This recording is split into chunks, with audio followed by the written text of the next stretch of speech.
ভিক্ষাবৃত্তি নয়, ফুল বিক্রি করে উপার্জন করছে প্রতিবন্ধী শিশুটি। ঠিকমতো হাঁটতে পারছে না, বলতে পারে না কথা।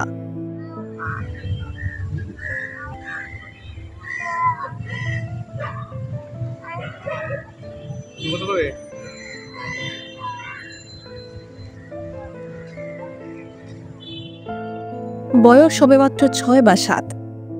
এই বয়সেই যেন কঠিন বাস্তবতার সাথে যুদ্ধ করছে এই শিশু। তুমি কি করো?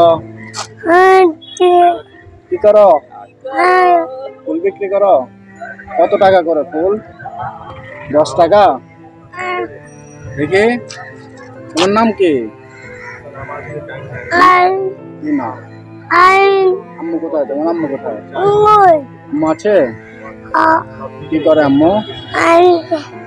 কি করে আম্মু? কি করে? ফুল বিক্রি করে।